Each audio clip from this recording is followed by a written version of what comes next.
Nama Toprak Razgatlioglu sering memantik perdebatan panas di dunia balap motor. Setiap kali ia melakukan pengereman ekstrim hingga roda belakang terangkat. Setiap kali ia memaksa motor berbelok dengan cara yang terasa melawan teori balap.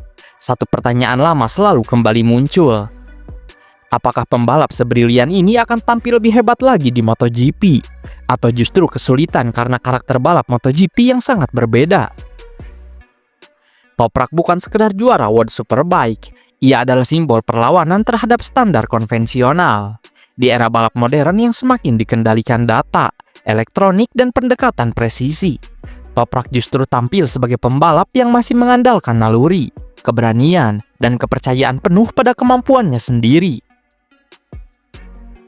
Namun MotoGP bukan sekedar kelas balap yang lebih cepat. MotoGP adalah ekosistem yang sepenuhnya berbeda, dengan hukum fisika yang lebih ekstrim, teknologi yang jauh lebih sensitif, budaya pedok yang lebih kejam, serta tekanan mental yang tidak memberi ruang untuk kesalahan kecil. Karena itu, pertanyaannya bukan lagi apakah Toprak cepat, karena jawabannya jelas iya. Pertanyaan sesungguhnya adalah, apakah DNA World Superbike benar-benar bisa menaklukkan MotoGP?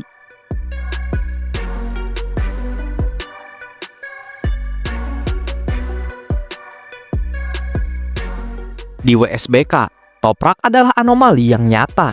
Gaya balapnya brutal, agresif, dan seringkali terlihat salah jika dilihat dari sudut pandang teknik klasik. Namun justru disitulah letak keunggulannya.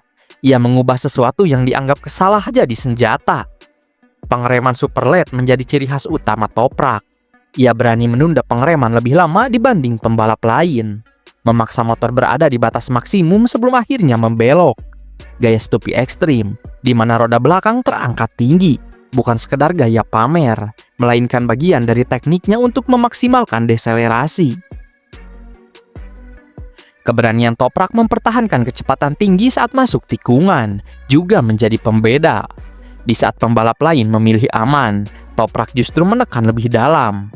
Hasilnya, ia sering memenangkan duel di titik yang tidak diperkirakan lawan, membuatnya sangat sulit diantisipasi. Toprak tidak hanya mengandalkan kecepatan murni, ia adalah pembalap yang cerdas dalam membaca situasi balap. Ia tahu kapan harus menekan, dan kapan harus memaksa duel terjadi. Di WSBK, ia sering memanfaatkan keterbatasan motor produksi untuk menonjolkan keunggulan faktor manusia atas mesin. Namun di balik semua itu, kritik klasik tetap muncul. WSBK sering dianggap memiliki kedalaman kompetisi yang lebih tipis dibanding MotoGP. Tidak semua pembalap berada di level elit dunia, dan perbedaan performa antar tim masih cukup besar. Dominasi Toprak menurut sebagian pengamat lahir dari kombinasi bakat luar biasa dan lingkungan yang relatif lebih ramah bagi gaya ekstrim. Dan di titik inilah pertanyaan besar muncul.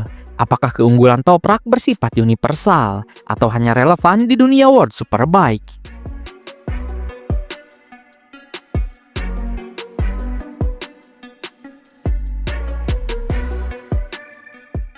MotoGP adalah dunia prototipe murni. Motor MotoGP tidak dibuat untuk kompromi apapun selain kecepatan. Tidak ada kewajiban mempertahankan karakter motor jalan raya. Semua dirancang dari nol untuk balapan. Rem karbon di MotoGP menawarkan daya henti luar biasa, tetapi juga menuntut kontrol yang sangat presisi. Rem ini bekerja optimal di suhu ekstrim, dan kesalahan kecil dalam input bisa berdampak besar pada stabilitas motor. Seamless gearbox di MotoGP memungkinkan perpindahan gigi tanpa kehilangan tenaga, membuat akselerasi sangat halus namun juga menuntut timing yang sempurna. Ditambah dengan elektronik canggih, pembalap harus memahami bagaimana motor berpikir, bukan sekedar mengendarainya. Sasis MotoGP jauh lebih kaku dan responsif. Setiap input pembalap langsung diterjemahkan menjadi reaksi motor. Tidak ada ruang untuk koreksi kasar. Ban Michelin yang digunakan MotoGP juga sangat sensitif terhadap gaya berkendara, sudut kemiringan, dan manajemen suhu. Sebaliknya, WSBK berbasis motor produksi yang masih memiliki karakter mekanis lebih manusiawi. Rem baja lebih mudah dibaca, elektronik dibatasi, dan ban Pirelli memberi toleransi lebih besar terhadap gaya agresif dan slide. Perbedaan ban menjadi faktor paling krusial. Ban Michelin MotoGP menuntut presisi ekstrim dan konsistensi tinggi. Kesalahan kecil seringkali langsung berujung pada kehilangan front end. Bahkan pembalap elit MotoGP pun seringkali kesulitan memahami batas ban ini. Budaya pedok juga sangat berbeda. WSBK dikenal lebih kekeluargaan dan santai. MotoGP adalah dunia korporat yang penuh tekanan media, ekspektasi sponsor, dan tuntutan performa instan. Adaptasi mental di MotoGP sama pentingnya dengan adaptasi teknis.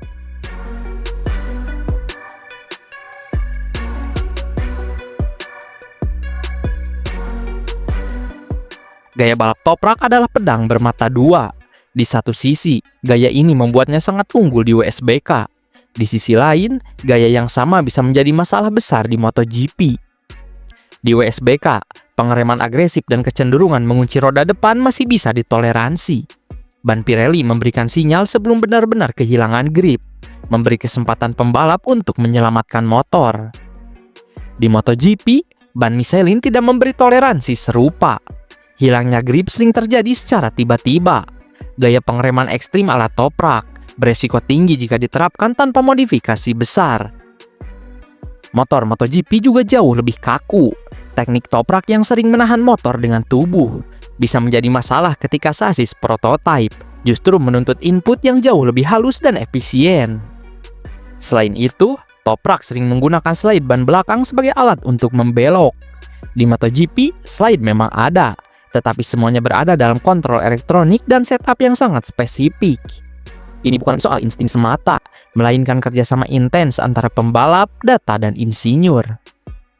Artinya jelas dan tidak bisa ditawar, Toprak harus berevolusi, atau MotoGP akan menghukumnya tanpa ampun.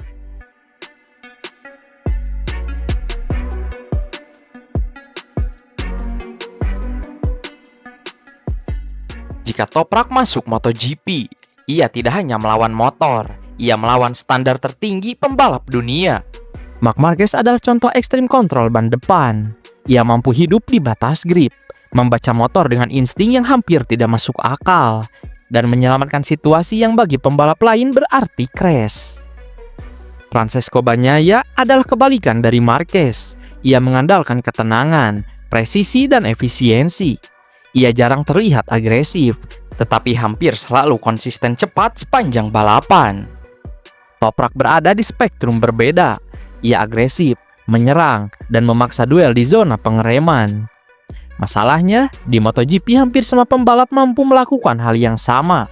Tidak ada ruang untuk intimidasi gaya. Tekanan mental MotoGP juga jauh lebih kejam. Posisi 1 hingga 15 seringkali hanya dipisahkan kurang dari 1 detik. Tidak ada balapan tanpa tekanan, dan tidak ada ruang untuk hari belajar santai.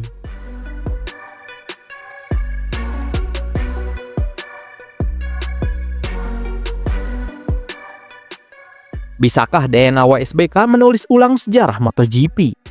Jawabannya jujur, bisa tapi tidak instan. Toprak memiliki bakat mentah, insting balap alami, dan mental petarung sejati. Namun MotoGP menuntut lebih dari sekedar keberanian dan kecepatan. MotoGP menuntut pembalap yang mau belajar ulang, mau beradaptasi, dan mau menekan ego demi hasil jangka panjang. Kesuksesan Toprak tidak akan ditentukan oleh seberapa ekstrim ia mengerem, melainkan seberapa besar ia bersedia mengubah DNA balapnya tanpa kehilangan jiwanya. Dan pada akhirnya, pertanyaan ini kembali ke kita semua.